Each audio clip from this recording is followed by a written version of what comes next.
Sir, not able to hear your voice, sir.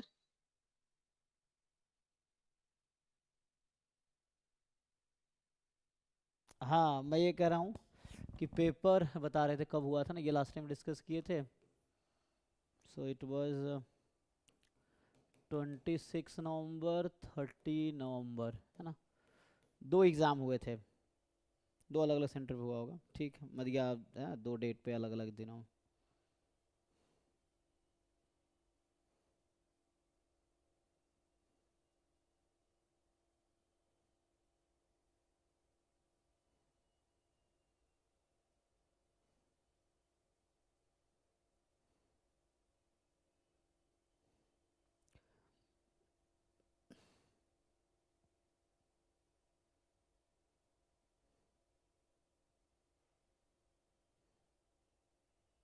So one is this paper and दूसरा जो है, so there are two paper, है ना।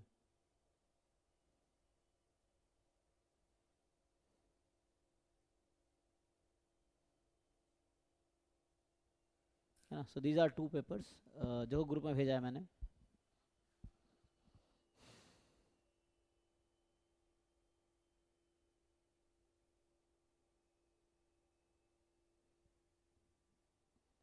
तो इसको मैं इसमें ओपन करता हूँ, है ना।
एक मिनट, हाँ 41 यहाँ से स्टार्ट है क्या? नहीं, ये 41 यहाँ से स्टार्ट होगा। सो 43 से लेके 60 तक 18 क्वेश्चंस जो होंगे वो उसका होगा। तो यूनिट 4 यहाँ से स्टार्ट है। तो क्वेश्चन विजिबल है आप लोगों को, देखिए।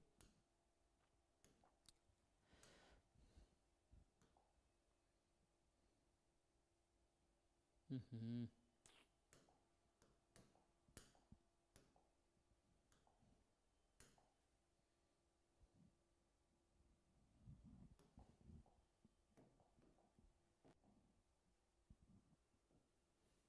सो दिस इज एक्चुअली है ना यूनिट 4 पार्ट सी में यूनिट 4 वाला पार्ट है।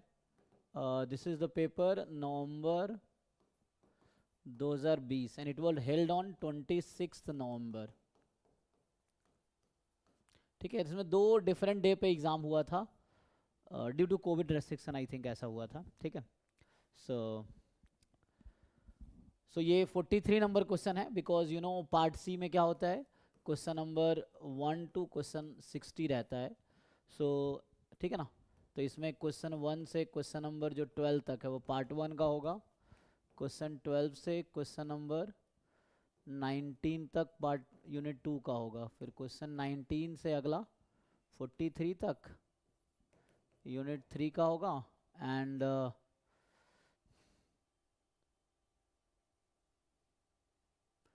कितने होते हैं इसमें? 12 होते हैं ना, एक मिनट, 12। सो 12 यहाँ होगा 18, एक्चुअली 18। देन अगर आप पैटर्न देखोगे तो क्वेश्चन 1 टू क्वेश्चन 18 ये यूनिट 1 का होगा। एंड क्वेश्चन नंबर 19 टू अगला 12 क्वेश्चन।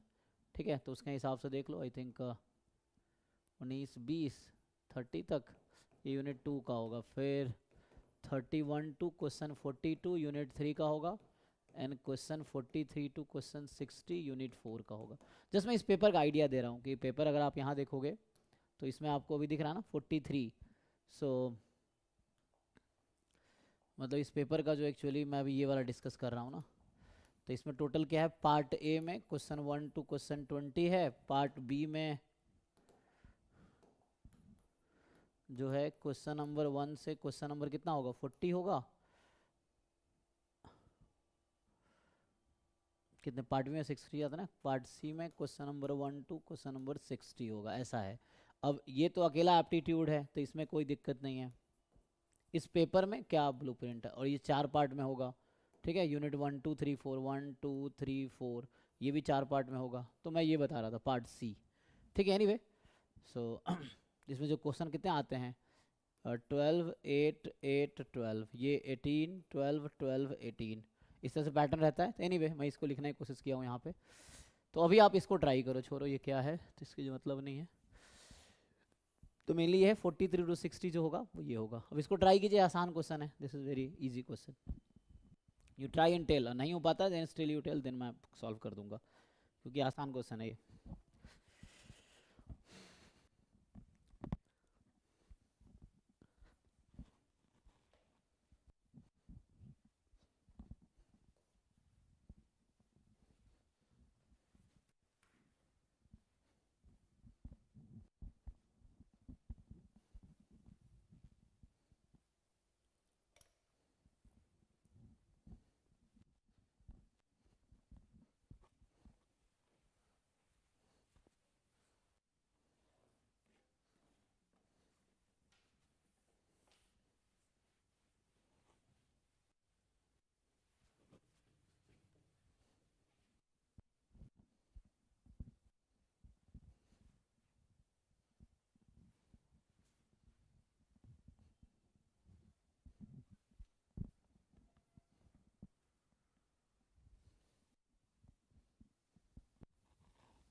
सॉल्व हो रहा है तो बताओ, नहीं हो रहा है स्टिल बताओ।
So do I need to discuss any option? कोई ऑप्शन है तो बताना है मुझे। आप लोगों को समझ आ रहा है? तो कुछ लोग बोल रहे हैं 1 3 4, कुछ बोल रहे हैं 3 4। अब यहाँ कॉन्फ्लिक्ट है ना। सो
हाँ भाई, इसका आप ओके तो ठीक है ना, मतलब 3 4 ओके है। तो किसी को कुछ दिक्कत है इसमें बताओ? तो मतलब सबका 3 4 आंसर आ रहा है, सो इट इज़ फाइन। हाँ सर। ओके तो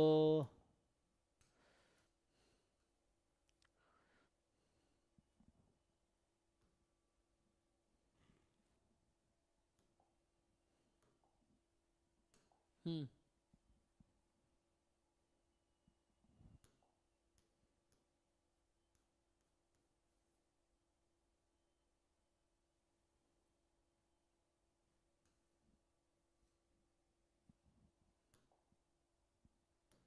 ये बताइए, ट्राई करके देखिए। नहीं हो रहा फिर मैं सॉल्व करूंगा, बट खुद कर लोगे तो अच्छा है, एग्जाम में भी हो जाएगा।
ऐसा बेसिक क्वेश्चन है, इसमें कुछ खास नहीं है। देखिए।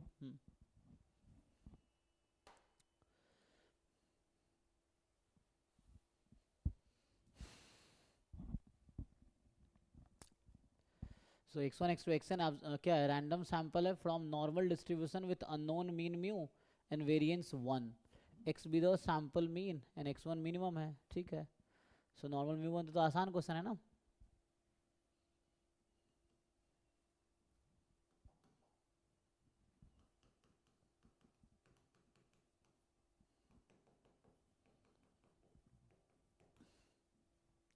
और x बार पता है आपका ना, तो पूछ रहा है कंप्लीट सफिशिएंट क्या है, मिनिमल सफिशिएंट क्या है, एंसिलरी, देन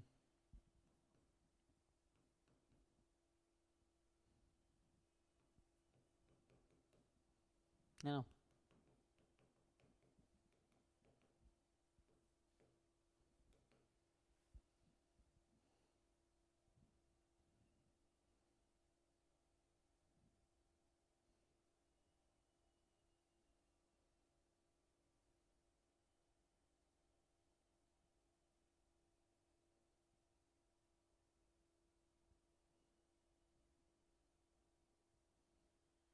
तो इसका डिस्ट्रीब्यूशन फ्री है थीटा से, है ना।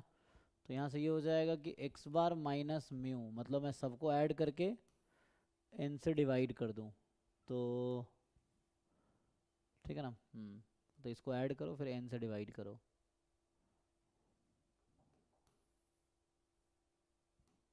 मतलब ये है कि समेशन ऑफ एक्स आई। इसमें कुछ डाउट है, ये समझ आ रहा है सबको, चेक करो। सो एंसिलरी क्या होता है, एंसिलरी मैं थर्ड वाला सोच रहा हूँ ऐसे, देखो पहले खुद से करो।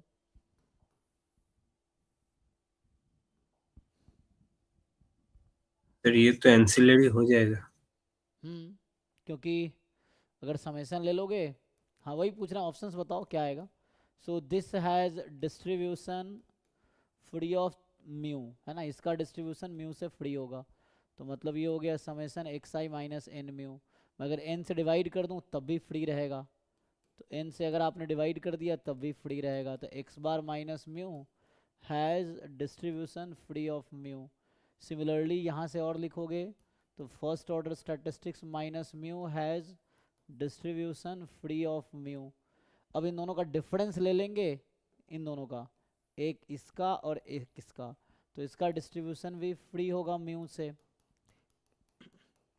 मतलब X and Y random variable है दैट है ना, जिसमें डिस्ट्रीब्यूशन में म्यू नहीं आ रहा कहीं भी, तो डिफरेंस में म्यू कहीं नहीं आएगा, तो यहाँ से आ जाएगा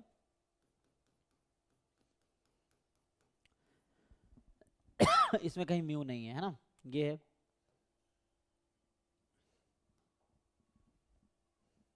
तो सर 1 और थर्ड वाला ट्रू होगा फिर। 1/3 ट्रू होगा। एक्स बार कंप्लीट सफिशिएंट है, वो तो एक्सपोनेंशियल फैमिली से आ जाएगा। फिर एक्स बार मिनिमल सफिशिएंट, मिनिमल सफिशिएंट क्यों नहीं है?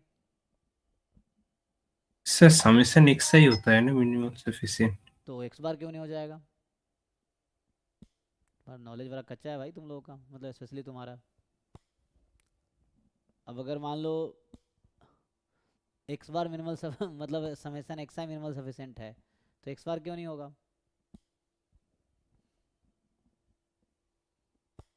हम्म, वो तो एक्स बार में क्या डिफरेंस है? The complete function of complete sufficient sufficient, statistic. ये पढ़े हो? Complete sufficient estimator is minimal sufficient, ऐसा थ्योरम है? नहीं सर। नहीं है? तो तुम्हें आता नहीं है, थ्योरम नहीं है? नहीं सर, नहीं पढ़ा। वही ना, तो पढ़ो भाई, तुम्हारा थ्योरी कच्चा है, उसको रिवाइज करो, इसलिए बार बार रिवाइज करोगे, याद है, बहुत बेसिक सा थ्योरम है कि complete and sufficient estimator are minimal sufficient. Minimal sufficient में और may not be complete sufficient.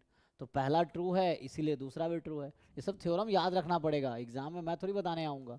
इसमें 1 2 3 सही है। एक्स बार और एक्स वन के बीच का कोवेरिएंस जीरो होगा, ऐसा कोई ज़रूरी नहीं है ना? क्यों जीरो होगा कोवेरिएंस?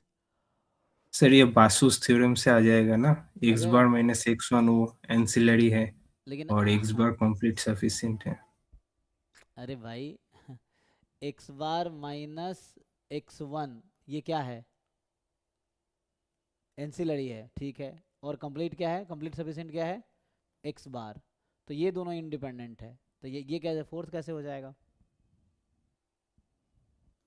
तो कोवेरिएंस जीरो होगा ना इन दोनों के बीच किसका में। कोवेरिएंस जीरो होगा? X bar minus x one comma x bar का कोवेरिएंस जीरो होगा, ठीक है। तब तो उसे डी ऑप्शन कैसे आएगा? सर नहीं आएगा, वही बोल रहा हूँ तो। अच्छा ओ ठीक है, तो आप सही कह रहे हो। तो इससे ये है कि इसको ब्रेक करेंगे तो यहाँ से ये नॉन जीरो आ जाएगा, यहीं से ब्रेक करो एक्स बार तो वेरिएंस ऑफ एक्स बार हो जाएगा दिस। तो इनफैक्ट ये को वेरिएंस ऑफ एक्स बार और एक्स वन जब लिखेंगे ना आप, तो यहाँ से इसका इसका आएगा एंड तो वेरिएंस हो जाएगा। तो ये कहीं ना कहीं वेरिएंस ऑफ एक्स बार हो जाएगा, जो कि सिग्मा स्क्वायर बाई एन हो जाएगा, जीरो तो नहीं आएगा, ठीक है ना? तो 1 2 3 सही है।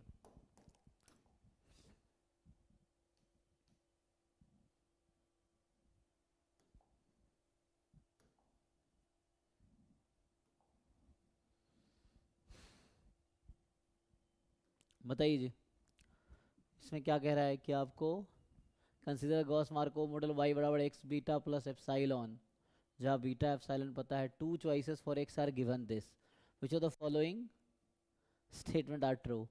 Beta one minus beta two estimable है केस वन में, बट केस टू में नहीं है। तो ये हमने क्लास में एक क्वेश्चन इस पे कराया था, एस्टिमेबल वाला थ्योरम लिखाया था मैंने कि कब एस्टिमेबल होगा आपका जो सी ट्रांसपोज बीटा। लगाओ वो थ्योरम, एक और मैंने क्लास में कराए थे, इसको अप्लाई करो। देखो ऑलरेडी हमने कर, जो बच्चे रेगुलर हैं जिन्होंने सारे पी वाई क्यू किए हैं, तो इस तरह क्वेश्चन आते रहते हैं ना, पहले भी आया था तो हमने किया था सॉल्व उससे। बताओ, इसको अप्लाई करो और बताओ, ऑलरेडी हम कर चुके हैं इस तरह क्वेश्चन पहले भी।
थ्योरम बताया था या दोबारा लिखाऊं थ्योरम? तो जो रिजल्ट हमने लिखाए थे मैं एक बार थ्योरम लिखा देता हूँ, इसको यूज़ करके सॉल्व करना अभी।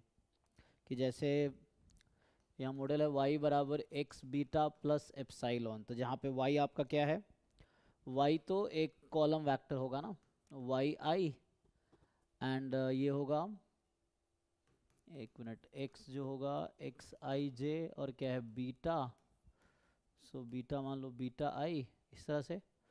सो ये n क्रॉस p है, तो ये मल्टीप्लाई कब होगा, जब ये p क्रॉस 1 होगा, और ये मल्टीप्लाई होकर बनाएगा क्या, n क्रॉस 1। ठीक, तो n क्रॉस p क्रॉस 1। और ऐसे ही एप्साइलॉन जो है ये भी एक वेक्टर होगा, एप्साइलॉन i, ये भी n क्रॉस 1 होना चाहिए। ठीक, यहाँ तक। सो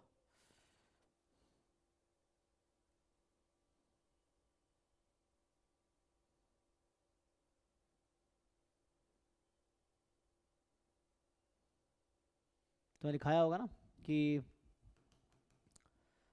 लीनियर फंक्शन जैसे ये है beta 1 minus beta 2, c transpose beta is estimable if and only if, ये if and only if result है, देयर एग्जिस्ट, मतलब डेफिनेशन ही लिख रहा हूँ मैं, ठीक है, ये डेफिनेशन है एस्टिमेबिलिटी का। There exist a linear combination या लीनियर एस्टिमेटर ए ट्रांसपोज वाई, है ना, तो ये वेक्टर है, ये सब तो वेक्टर है, तो आप ऐसा लिख सकते हो, एक्स मैट्रिक्स है। सो वहाँ बोल्ड लिखा हुआ है, हम लोग वेक्टर लिख रहे हैं। तो ये क्या, there exist a linear estimator A transpose Y such that expectation of A transpose Y, तो ये एक्सपेक्टेशन फॉर्म में तो दिया ही होगा, यहाँ पे एक्स दे रखा है ना, ठीक है, तो expectation of A transpose Y is equal to C transpose beta, ऐसा है जी, देखिए।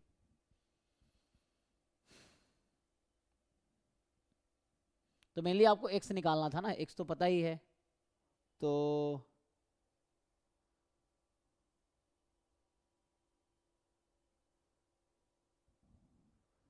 मेनली सिस्टम क्या बनेगा,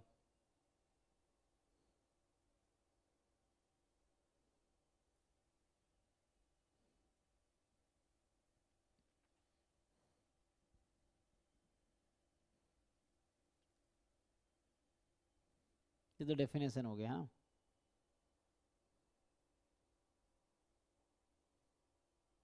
या मैं दूसरा, ये तो डेफिनेशन हो गया एक्चुअली। सो एक क्वेश्चन सॉल्व करने के लिए ये तो डेफिनेशन है, क्वेश्चन सॉल्व करने के लिए जो अप्रोच यूज़ होगा वो ये होगा, पहले लिखा रखा होगा, चेक करो, जो शुरू के क्लासेस जिन लोगों ने अटेम्प्ट किए होंगे, मतलब जब ये हम शुरू कर रहे थे ये, तो हमने लिखाए थे, तो उसमें ये लिखाया होगा कि ये जो लिखा ना हमने, c transpose beta is estimable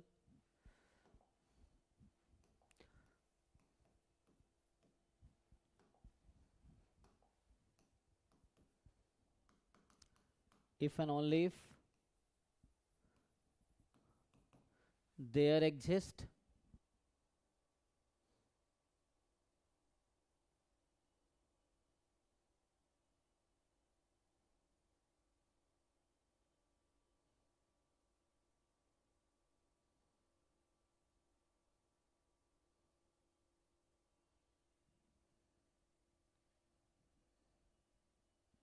तो सी तो वहाँ से आ जाएगा, नहीं तो इसको सॉल्व करना पड़ेगा,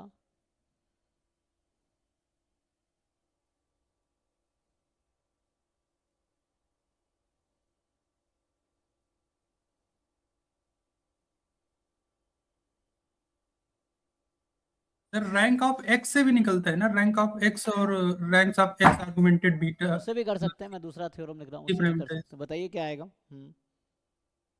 उसे भी कर सकते हो आप, वो भी तरीका, मैं एक थ्योरम लास्ट टाइम लिखा था ना, मैं वो देख रहा हूँ। सो आपको अगर कोई अप्रोच आता है आप वही लगाओ, कोई दिक्कत नहीं, उससे भी हो जाएगा। सो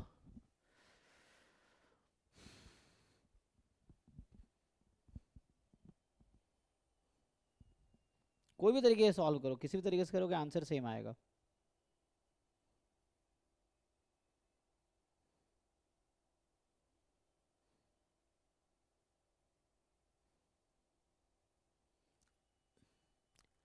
मेनली ये जो सी वेक्टर है ना, ये एक्स ट्रांसपोज के कॉलम स्पेस में होना चाहिए, इस तरह कुछ कंडीशन है।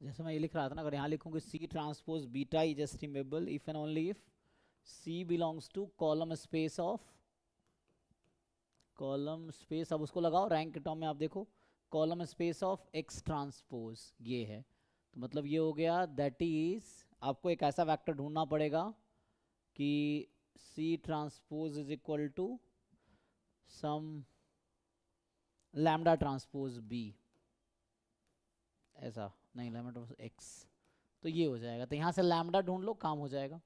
तो ये मतलब ये है कि C transpose is lambda transpose X, है ना। यहाँ से भी लिख सकते हैं दैट इज, इसको भी लिखोगे तो दैट इज, दोनों तरफ ट्रांसपोज लगाओगे तो सी बराबर एक्स ट्रांसपोज लैम्बडा। तो ये इक्वेशन बनाओ, इससे सॉल्व कर लो। सी कहाँ से आ जाएगा, सी ट्रांसपोज बीटा आपका बीटा 1 माइनस बीटा 2 है, तो सी वेक्टर यहाँ से आ जाएगा। जैसे अगर मैं लिखता हूँ बीटा 1 माइनस बीटा 2 को, तो यहाँ पे कितने पैरामीटर आपके पास है, बीटा जो होगा वो 4 है ना। तो इसको अगर मैं लिखूंगा तो ऐसा लिख सकता हूँ वेक्टर, और यहाँ पे आएगा beta 1 beta 2 beta 3 and beta 4, ये आ जाएगा।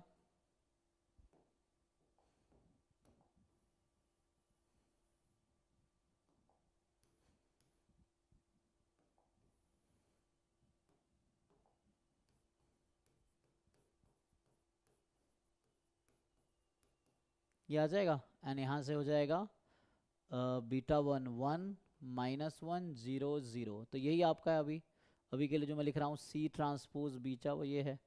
तो सी ट्रांसपोज बीटा में तो सी आपको मिल गया इस तरह से 1 माइनस 1 0 0, जो यहाँ थ्योरम में लिखा हुआ है। अब आप करो अगर आपको अब समझ आ रहा है। सो मतलब 2 क्वेश्चन है, मान लो पहला क्वेश्चन में एक एक्स दूसरा है, दूसरे में दूसरा एक्स है, तो ये लगाओ, ये वाला थ्योरम लगाओ। तो यहाँ पे जो लैम्बडा हम लिख रहे हैं तो मल्टीप्लाई कब होगा, है ना।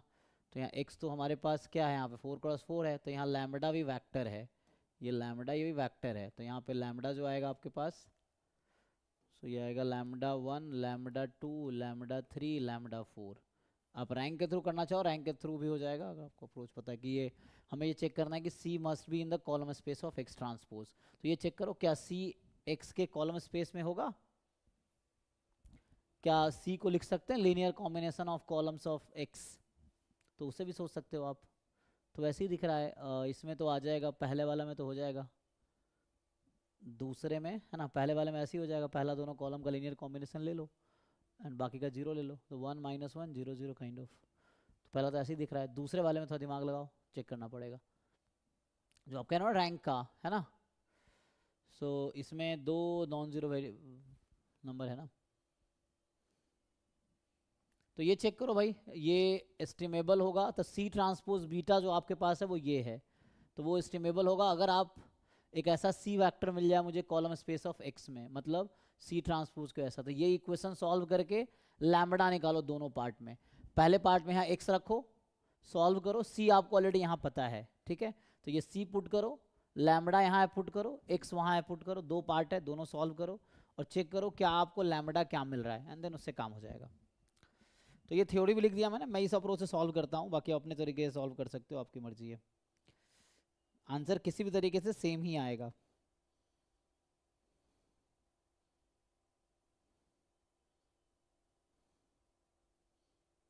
Sir beta 1 minus beta 2 both cases estimable है है और ओके फाइन। और beta 1 minus beta 3 only in case of 1 will be estimable. अच्छा, 2 क्वेश्चन है ना। ओके, तो आप ये कह रहे हैं कि फर्स्ट सेकेंड दोनों सही है, और तीसरे वाले में sir beta 1 minus beta 2 I mean 1 will be false, 1 will be false and third will be true. अच्छा, तो जो करेक्ट ऑप्शन, अच्छा पूरा पढ़ा नहीं मैंने। Contrast beta one major estimable है केस वन में but not in case two, but दोनों में है ना, तो इसलिए पहला गलत हो जाएगा। बोथ केस, तो इसमें करेक्ट ऑप्शन आपका क्या मिला? Third third. ओनली 3? और वेरिएंस के बारे में पढ़ नहीं पड़ा है। अच्छा, सो variance of beta one hat minus beta two hat is larger in case one than in case two. Okay, थोड़ा दिमाग लगाओ भाई। तो एस्टिमेबिलिटी तो इन्होंने चेक कर लिया, एंड नाउ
सर ये थोड़ा समझा दीजिए।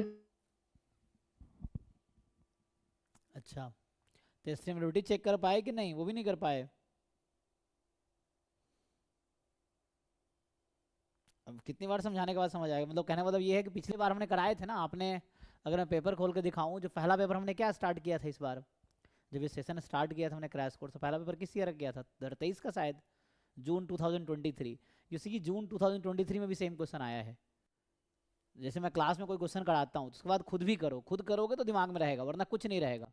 सिर्फ क्लास अटेंड करने से या सिर्फ वीडियो देखने से या किसी का सॉल्यूशन यूट्यूब पे देख लिए तो उससे आपका कोई फ़ायदा बहुत ज़्यादा हो नहीं रहा। बस ये कि आपने सॉल्यूशन देख लिया। आपको तब आएगा जब आप खुद से सॉल्व करोगे और बिना किसी हेल्प के आप सॉल्व कर पाओगे, ईच स्टेप को समझते हुए। तो हर स्टेप आपको समझ आए, देन यू लर्न, ये है। तो अगर आपने ऐसे क्वेश्चन पहले करते एस्टिमेबिलिटी वाले तो बहुत ईजी है। बाकी वेरिएंस का पार्ट वो हम देख सकते हैं, ये चीज़ का भी फॉर्मूला है सिंपल।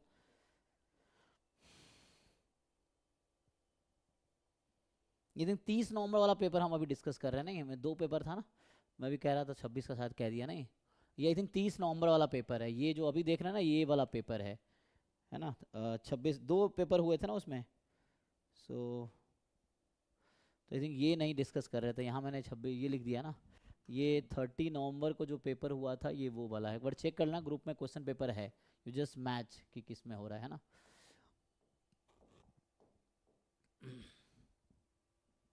अब पहले इस इक्वेशन को सॉल्व करके लैम्बडा निकालो। पहले में एक्स है ना, पहला केस 1 एक्स है, यहाँ पे एक्स रखो, सी यहाँ पे सी है, ये पुट करो, लैम्बडा ये है पुट करो, और निकालो लैम्बडा 1 लैम्बडा 2 लैम्बडा 3 सबकी वैल्यू निकालो केस 1 में। वैसे ही केस 2 में, ये केस 1 में, केस 2 में सेम चीज़ें हैं, लैम्बडा 1 निकालो लैम्बडा 2 निकालो, ये सब निकालो। इतना फाइंड करो, फिर चेक करो अगर लैम्बडा एग्जिस्ट कर रहा है so then it is estimable. उसके बाद फर्दर फॉर्मूला लगाएंगे।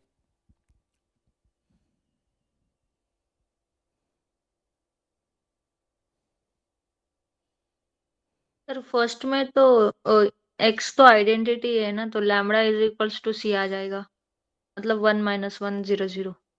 ठीक है, तो मिला ना। तो इसका क्या मतलब हुआ कि beta 1 minus beta 2 is estimable for first matrix.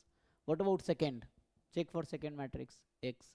तो फर्स्ट के लिए ओके है कि beta 1 minus beta 2 is estimable in case 1, है ना। ठीक है, व्हाट अबाउट 2? जैसे एक लोगों ने कर रखा है,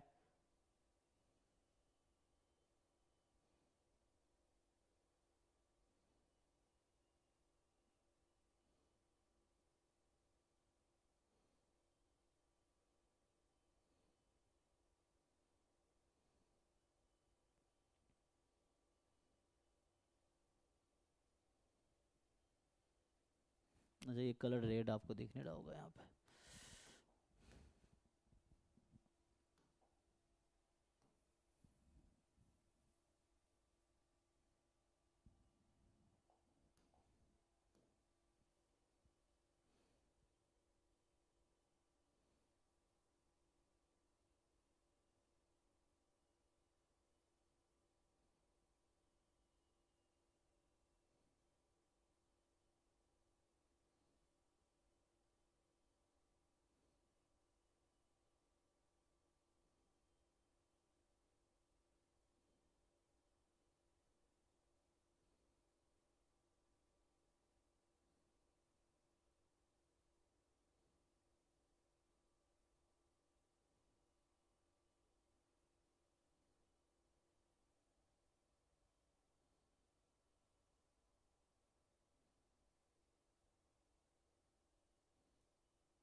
तो उसमें लैम्बडा 1 0, लैम्बडा 2 1 और लैम्बडा 3 लैम्बडा 4 0।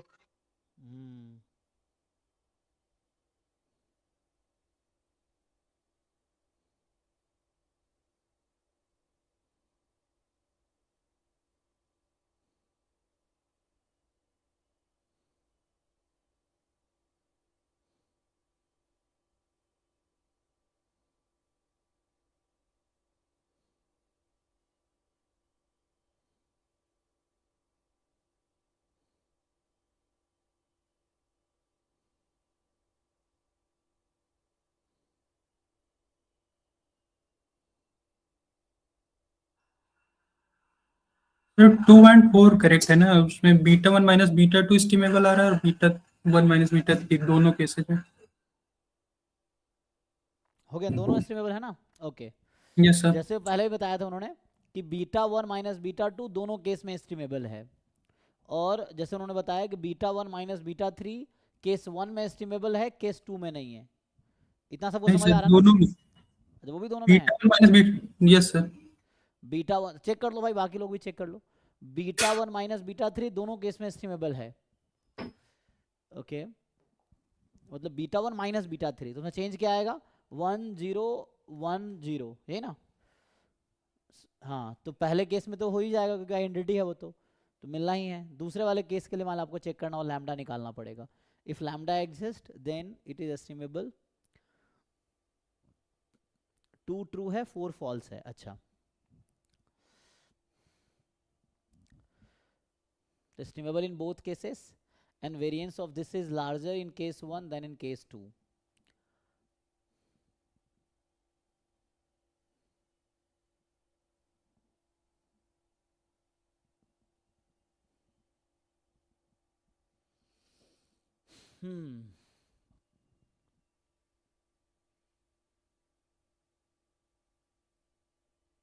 अच्छा, यहाँ जो लिखा था A ट्रांसपोज Y है ना?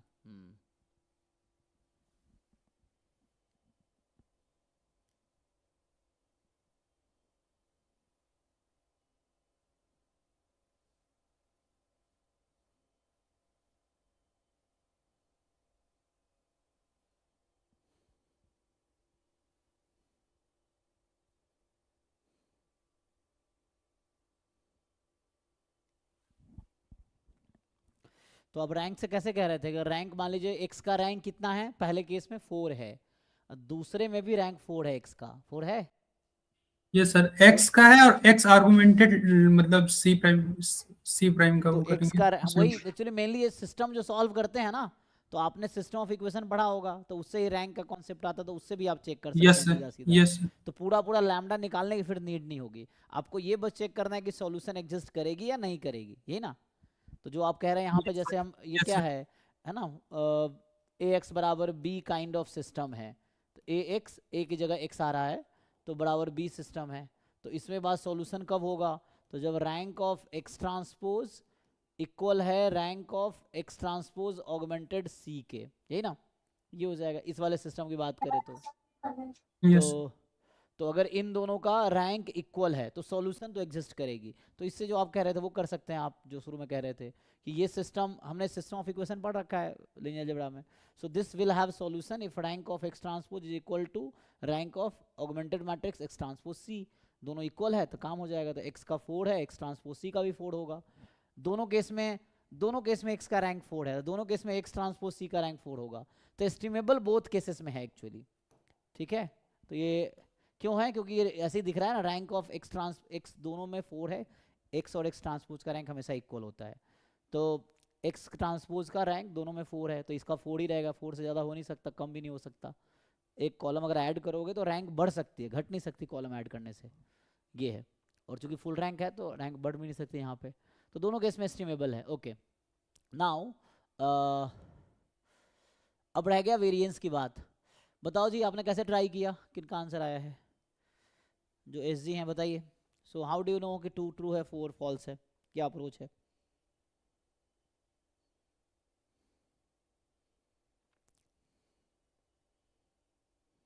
सर एक्सपेक्टेशन लेकर करा है, y expectation of y1 minus y2 yes, will be beta 1 minus beta 2 का है ना? minus beta 2. हाँ, Now if we take variance of y1 minus y2, right. और ऐसे ही y1 it beta will 1 be minus beta 3 के लिए y1 beta 3 के लिए y1 minus y3। y1 y2 only y2 expectation of अच्छा, y2 तो will be check करना beta पड़ेगा 1 ना minus कितना beta 3. आएगा, तो उसके हिसाब से। तो कितना आ रहा है आपका? क्योंकि expectation of only y2 is coming to be this. अच्छा, बाकी लोगों को विजिबल नहीं होगा तो मैं इसका कलर चेंज कर देता हूँ। सो व्हाट इज सेइंग, अब इसका वेरिएंस निकाल लो। तो मतलब आप ये कह रहे हैं कि हम क्या करेंगे, बीटा 1 माइनस बीटा 2 का जो एस्टिमेट यहाँ पे है that will y1 minus y2 and beta 1 S beta 3 का है y2। तो you find the variance, corresponding variance now. The expectation of y2 will be beta 1 minus beta 2 for case 2. अच्छा, आप अलग अलग केस में बता रहे हैं वो। अच्छा, एक मिनट, तो इसको मैं ठीक से लिख देता हूँ। सो ये जो है y2 बीटा 1 माइनस बीटा 3 आएगी in case of second matrix, in case of second matrix. 1 minute. So ये आपका आ गया बीटा 1 माइनस बीटा 2, ये फर्स्ट मैट्रिक्स में case 1 case 2। What about beta 1 minus beta 3? जो वो था ना यहाँ पे। सो बीटा 1 माइनस बीटा 3 कब आएगा? तो आइडेंटिटी में तो y1 माइनस y3 हो गया है ना, और दूसरे वाले में क्या बनेगा? केस इसमें आ नहीं रहा, हाँ, इसमें फाइन कर नहीं पा रहा हूँ। अच्छा फाइंड नहीं कर पा रहे हैं। सो देखो जी, ये जैसे कह रहे हैं आप चेक कीजिए क्या ये अप्रोच। सर वेरिएंस का डायरेक्ट फॉर्मूला भी लगा सकते हैं, हाँ, सीधा फॉर्मूला भी लगा सकते हैं, सीधा वेरिएंस सीधा। C prime beta.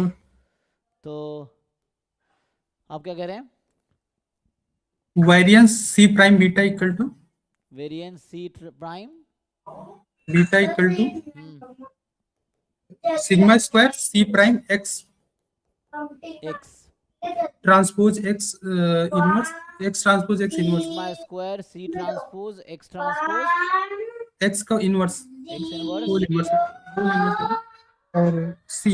अच्छा, एक्स ट्रांसपोज एक्स का whole inverse yes sir, c. Into c. Yes sir, इससे भी ये कर फॉर्मूला सकते हो आप। लगाएंगे तो यस सर, इजी मेनली होगा। Estimator of C transpose beta आप यहाँ कह रहे थे ना, ठीक है। तो variance of estimator of C transpose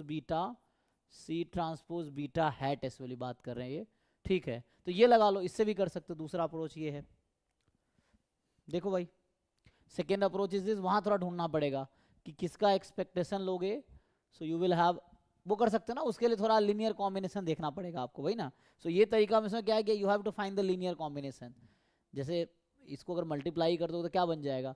y1 is equal to, है ना, x1, फिर y2 is equal to x2, y3 is x3, y4 is x4, ऐसा बनता है। यहाँ पे बनेगा y1 बराबर x1 plus x2, y2 x1 minus x2, मतलब सॉरी बीटा 1 माइनस बीटा 2, ये x2 बोल रहा था बीटा होगा, y1 is beta 1, y2 is beta 2, y3 is beta 3, y4 is beta 4।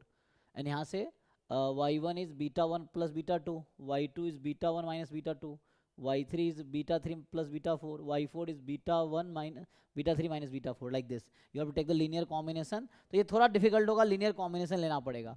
So better है यूज दिस फॉर्मूला, तो इससे काम इजीली हो जाएगा।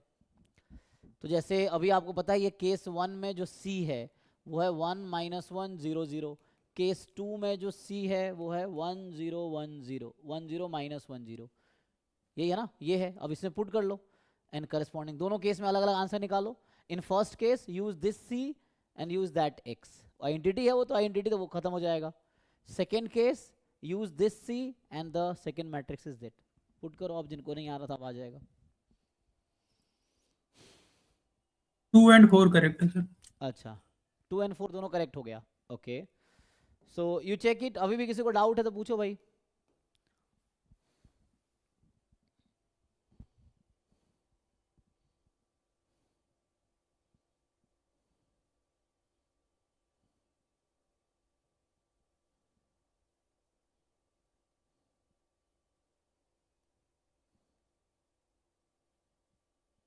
ओके सबके लिए?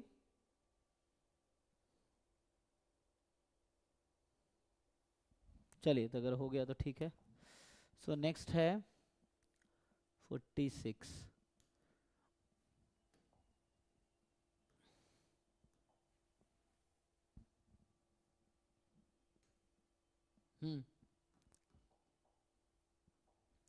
कि कंसीडर्ड अच्छा इक्वेइंग थ्योरी का पहले ही क्वेश्चन आ गया है ना। Consider the MM1 queue at steady state with traffic intensity rho, if rho be the expected waiting time. ये फॉर्मूला है डायरेक्टली, कोई बताओ फॉर्मूला क्या होता है? Expected waiting time of a customer in queue. तो ये सीधा सीधा फॉर्मूला है आपके पास, उसके बाद हो जाएगा चेक। कोई फॉर्मूला बताओ, what is the formula? expected waiting time of a customer in the queue in MM1 system।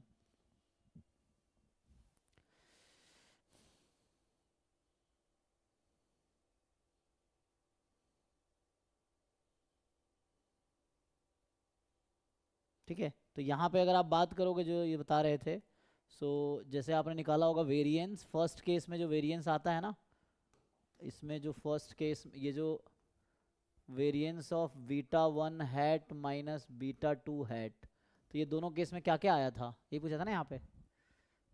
सो क्या आएगा जी, केस 1 में आया 2 सिग्मा स्क्वायर, केस 2 में आया था सिग्मा स्क्वायर, ऐसा कुछ आ रहा है। यस सर, हाँ ये यस था ना। और variance of beta 1 hat minus beta 3 hat, case 1 में जो आएगा 2 सिग्मा, सेम ही आ रहा है ऐसे ही, 2 सिग्मा स्क्वायर चेक करो। ऐसा कुछ है या चेंज आ रहा है।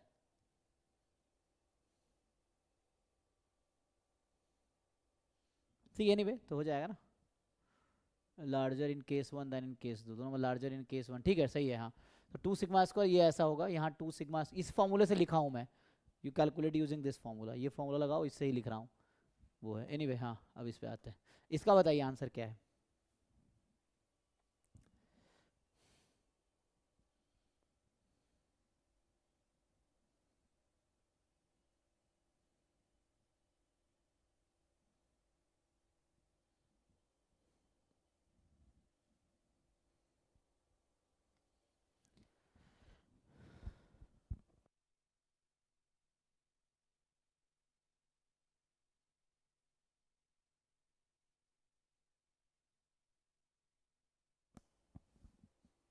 ढूंढ के बताओ फॉर्मूला, देखो जिनके पास बुक है बुक से देखो, नोट से देखो, यहाँ देख के तभी तो एग्जाम में कर पाओगे। मेनली तुम एग्जाम के लिए प्रिपेयर करो, ये नहीं घर पे सॉल्यूशन इकट्ठा कर रहे हैं एग्जाम में हो ही नहीं रहा।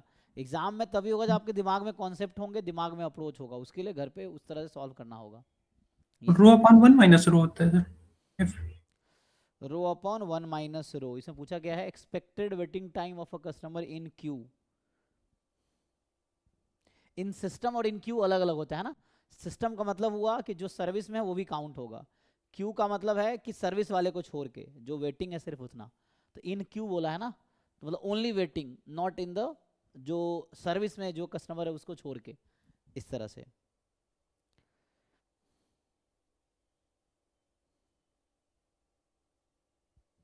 So mean expected waiting time of a customer in the Q.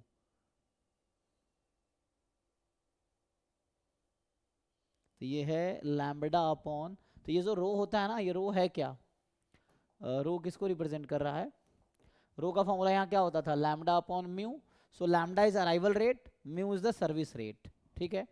So lambda arrival rate है, म्यू सर्विस रेट है, एंड एक ही सर्वर होगा, मतलब एक ही सर्विस काउंटर होगा क्योंकि 1 यहाँ पे है।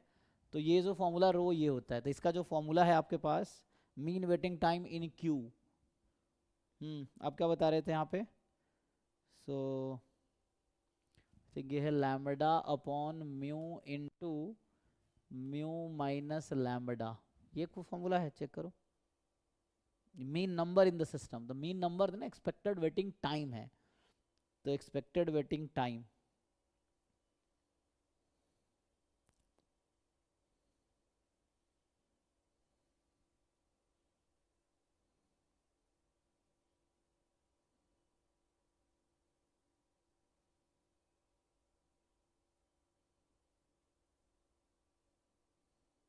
Yes sir. क्योंकि जो आप शायद बता रहे थे ना आप, तो वो होगा उसके लिए, सर्विस के लिए है ना, इन सिस्टम में मतलब यहाँ 3 चीज़ें हैं, एक तो सर्विस है, सर्विस तो जो काउंटर पे खड़ा है, एक वेटिंग है जो उसके पीछे खड़ा है, और सिस्टम जब बोलते हैं तो काउंटर पे जो है मतलब सर्विस में है वो प्लस वेटिंग में है, तो वेटिंग सर्विस और सिस्टम मतलब दोनों मिला के ये चीज़ है। सो अब इसमें लगाइए, पहले इसको रो के टर्म में कन्वर्ट कीजिए फिर पता चल जाएगा। क्या इसको रो के टर्म में कन्वर्ट कर सकते हैं। तो एक तो लैम्बडा अपॉन म्यू यहाँ हो जाएगा, एंड देन यहाँ म्यू गायब, फिर यहाँ अगर आप म्यू कॉमन लेंगे तो 1 माइनस लैम्बडा अपॉन म्यू ऐसा हो सकता है, ठीक चेक कीजिए।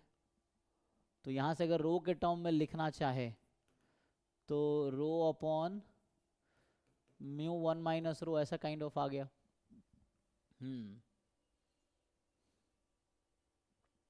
अब सोचिए आगे क्या होगा।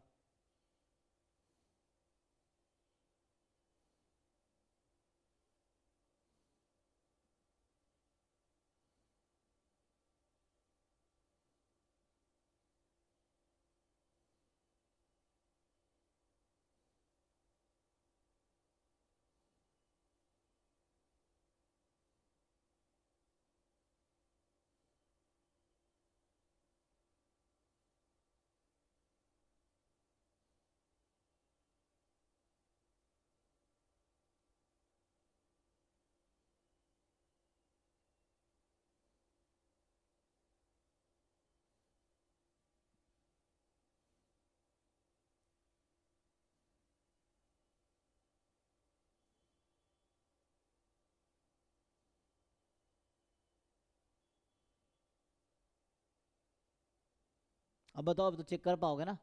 रो आपको पता है 0 से 1 में है, तो चेक करो क्या होगा। म्यू को भी कांस्टेंट मान लो।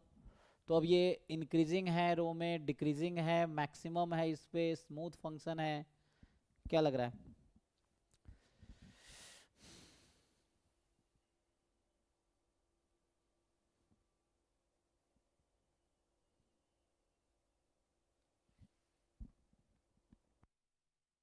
Increasing in row.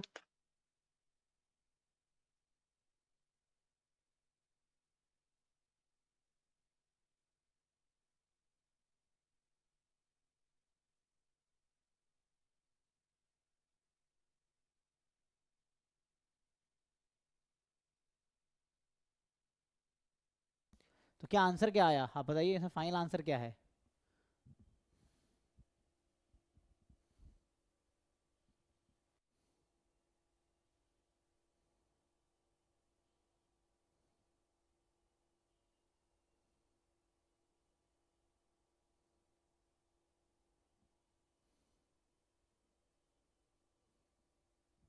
चेक करो और बताओ।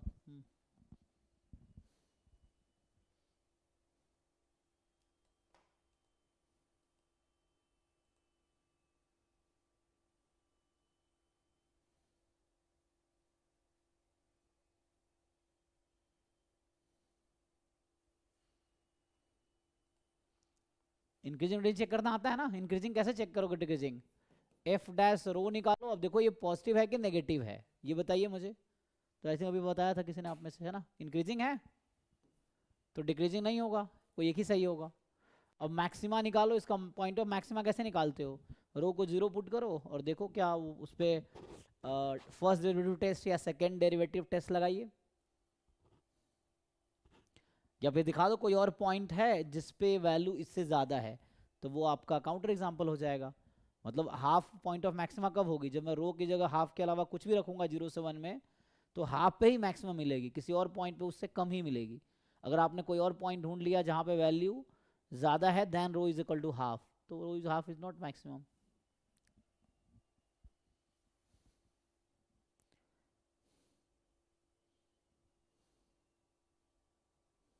चेक करो, बताओ क्या होगा।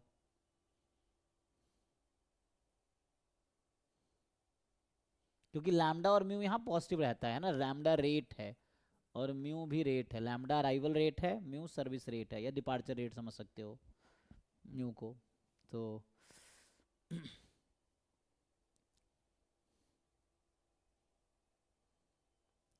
तुम रो टेंस टू 1 माइनस ले लो। अगर रो टेंस टू 1 माइनस लोगे तो क्या आ जाएगा? 1 अपॉन, ये तो इन्फिनिटी हो जाएगी। तो एफ रो तो इन्फिनिटी की तरफ जा रही है, तो हाफ तो पॉइंट ऑफ मैक्सिमा नहीं हो सकता, क्योंकि जब रो 1 से, क्योंकि 0 से 1 के है ना, तो रो तो 0 से 1 में है, तो जितना 1 के करीब जाएगा वैल्यू उतनी लार्ज होती चली जाएगी, है ना, क्योंकि 1 पे तो इन्फिनिटी हो जाना है इसको। तो ये इंक्रीजिंग तो हाफ पे मैक्सिमम तो नहीं है। अब बचा स्मूथ फंक्शन। स्मूथ फंक्शन क्या होता है, कोई बताओ? किस फंक्शन को हम स्मूथ फंक्शन बोलेंगे? डेफिनेशन क्या है? व्हेन यू से a function is smooth function?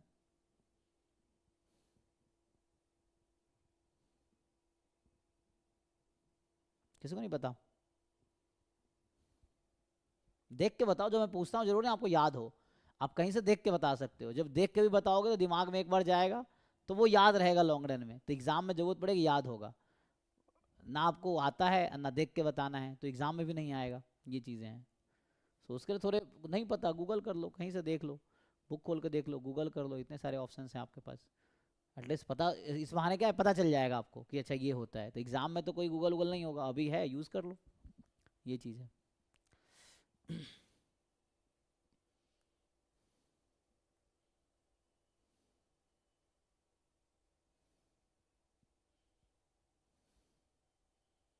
ना गूगल है, चैट जीपीटी है, यूट्यूब है, किताब है, इतने सारे ऑप्शंस हैं, इतने एआई टूल्स हैं आजकल।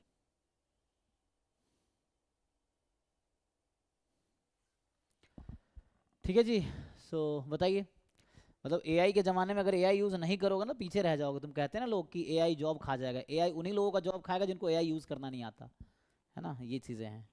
ये वैसे ही जैसे मैथ्स में कैलकुलेटर आ गया तो मैथमेटिशियन की जॉब चली जाएगी, है ना। तो हम मैथमेटिशियन कैलकुलेटर यूज़ करने लगे तो जॉब थोड़ी जाती है। So similarly you have to use AI, आपको उसके आगे सोचना पड़ेगा। अब जहाँ तक एआई सोच रहा है उसके आगे आपको सोचना है। ये चीज़ें तो यही काम रह जाएगा, नहीं आएगा तो फिर यू विल बी बेरोजगार। ये चीज़ तुमसे अच्छा एआई काम करेगा, ये चीज़ है। So you should know how to, है ना, effective use of AI.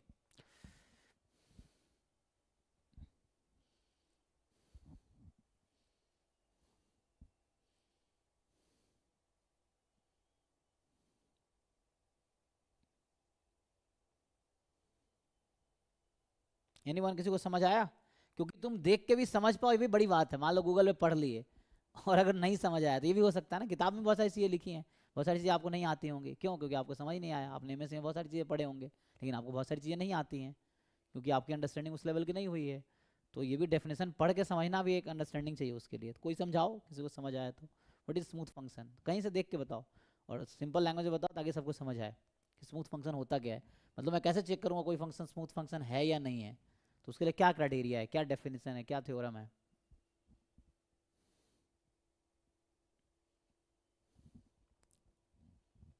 Infinitely differentiable बोल रहा है। इनफाइनाइटली डिफरेंशिएबल है ना। तो चेक करो क्या आप इनफाइनाइटली डिफरेंशिएट कर सकते हो इसको, है ना। जैसे एग्जांपल के लिए मॉड एक्स है तो मॉड एक्स डिफरेंशिएबल नहीं है तो स्मूथ नहीं होगा। जैसे एक्स मॉड एक्स है तो एग्जांपल दिया है e raise to x sin x cos x, मतलब वो इनका कोई, डेरिवेटिव ले क्योंकि सकता है। e की पावर x तो इनफाइनाइटली टाइम डिफरेंशिएट कर सकते हैं आप, तो वो ठीक है ना। ये है तो इसके थ्रू मतलब वैसे फंक्शन जिसको कितनी बार भी डिफरेंशिएट करो तो कभी ऐसा नहीं होगा डिफरेंशिएबल नहीं होगा। जितनी बार डिफरेंशिएबल और डिफरेंशिएट होगा तो that is the differentiable function, है ना। जैसे आपने पढ़ा होगा ना, जैसे x मान लो sin x है एग्जांपल के लिए, x नॉन जीरो, तो ये एक बार डिफरेंशिएबल होगा दूसरी बार नहीं होगा, तो ये स्मूथ फंक्शन नहीं होगा। ऐसे फंक्शन भी है ना जिसका फर्स्ट डेरिवेटिव एग्जिस्ट करेगी सेकंड डेरिवेटिव नहीं करेगी, ऐसा एग्जांपल्स भी हैं। फॉर एग्जांपल मैं x मॉड x ही कह रहा था, ये x मॉड x ले लो, ये फर्स्ट टाइम डिफरेंशिएबल होगा सेकंड टाइम में डिफरेंशिएबल नहीं होगा। चेक करना एक बार इसको, तो उस तरह से है। तो ये स्मूथ फंक्शन नहीं है। तो स्मूथ फंक्शन वो है जो इनफाइनाइटली डिफरेंशिएबल है ना। ठीक है, तो चेक करो ये इनफाइनाइटली डिफरेंशिएबल होगा। आपने फर्स्ट डेरिवेटिव निकाला होगा तो चेंज, और हमारा इंटरवल ये है तो कहाँ चेंज आ रहा होगा आप चेक करो। बस नीचे पावर बढ़ता जाएगा 1 माइनस रो का, कोई दिक्कत नहीं है, डिफरेंशिएट तो होता रहेगा। चेक कीजिए होगा या नहीं होगा, यस सर। है ना। कितनी बार भी डिफरेंशिएट कर लो तो ऐसा तो होगा नहीं कहीं पे डिफरेंशिएट नहीं हो पाएगा, हमेशा कोसेंट रूल लगाते रहेंगे। इनफाइनाइटली डिफरेंशिएबल है ये फंक्शन, ये चीज़ है। तो 1/4 सही है इसका।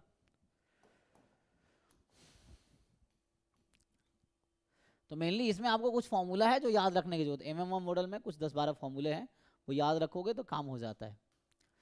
इसे कुछ फिक्स है OR में, या तो मतलब वो LPB के क्वेश्चन आ जाते हैं या इसके क्वेश्चन आ जाते हैं, यही ऑल्टरनेटिवली चलता रहता है। तो 2 टाइप के क्वेश्चन इस टाइप के मिलते हैं यहाँ पे।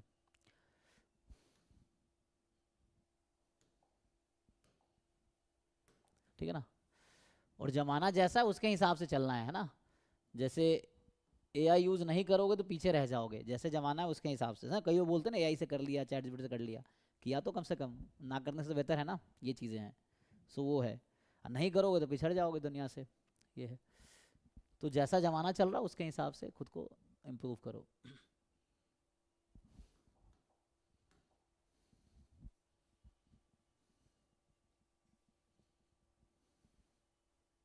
So ये कह रहा है x, suppose x denote the lifetime of a system and follows the distribution with CDF। तो आपको एक CDF दे रखा है, इसका क्या डिस्ट्रीब्यूशन का नाम है बताओ, क्या है ये, कौन सा डिस्ट्रीब्यूशन है? वेबुल। हाँ, वेबुल टाइप का डिस्ट्रीब्यूशन है। तो अब पूछ क्या रहा है आपसे कि RT with hazard failure rate of x, so which of the following is true. Simple है, इसका डिराइव कर लो और चेक करो कि इंक्रीजिंग है, डिक्रीजिंग है, कांस्टेंट है, डिक्रीजिंग है, इस तरह से।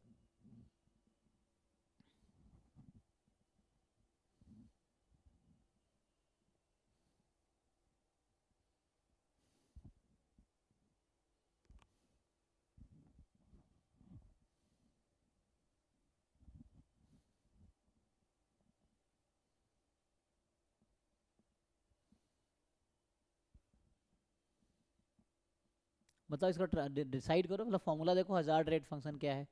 सो RT का फॉर्मूला क्या है एंड देन उसके अकॉर्डिंग बताओ।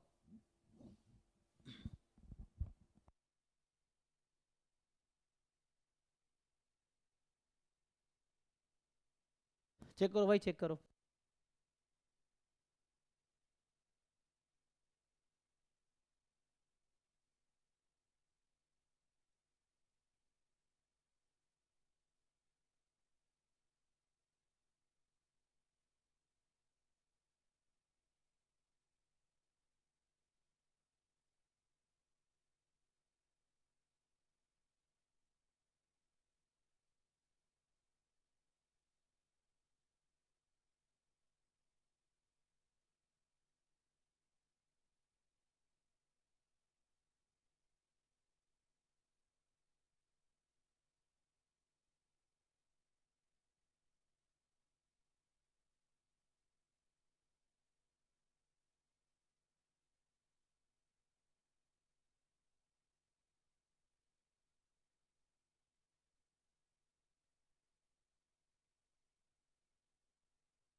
आया भाई किसी का? अच्छा आपका आ गया अंकित।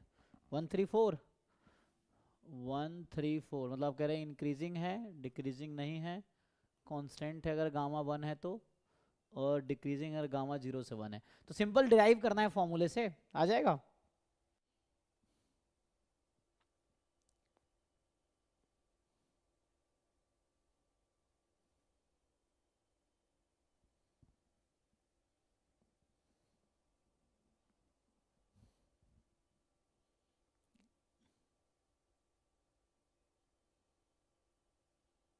तो क्या फॉर्मूला कल भी लिखा था ना हमने इसका फॉर्मूला, तो क्या लिखा था, पीडीएफ अपॉन सर्वाइवल फंक्शन। अब ये पहले भी ये क्वेश्चन आया था ना अभी, सो ऐसा कुछ था।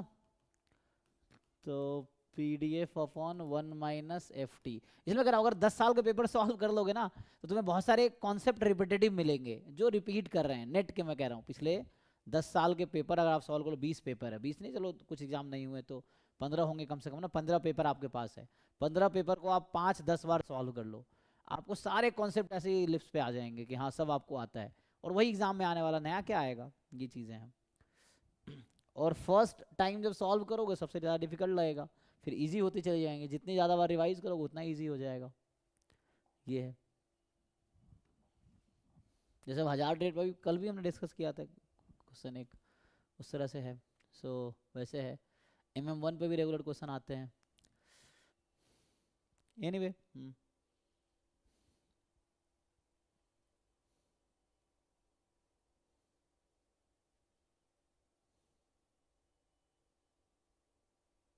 इसका आंसर क्या आया जी अंकित, आपका क्या आया, के टी बाई क्या फॉर्मूला आता है, के सर RT की पावर R-1, के टी की पावर, यहाँ पे गामा है सही ना, तो के तो मैं लिया नहीं, मैं गामा ही है, तो गामा ये इंटू सब टी की पावर गामा -1 है ना। हाँ सो ये आ गया। अब बस चेक कर लो भाई, ये फॉर्मूला है। अब यहाँ गामा है ना 0 से पैरामीटर दे रखा है ना, गामा 0 से इन्फिनिटी में है, तो आपको 2 पार्ट में चेक करना है, gamma is 0 to infinity. So 2 part में आप चेक कर लो ठीक से, आसानी से हो जाएगा, ठीक है ना। तो ये इजी है। तो अच्छा अभी तो रिग्रेशन ही क्लास है, तभी मैं यहीं स्टॉप करूँगा, अगले क्लास में आगे कंटिन्यू करूँगा, क्योंकि 9 बजे से रिग्रेशन ही क्लास है ना, 9 से 10:30 आप लोग कर सकते हो। अभी रिग्रेशन है ना, गेट का रिग्रेशन पढ़ा रहे हैं सर, अभी गेट है रिग्रेशन क्लास, अभी 9 to 10:30 रहेगी। लिंक सेम ही रहेगा, इसी लिंक पे करवा दीजिए है ना।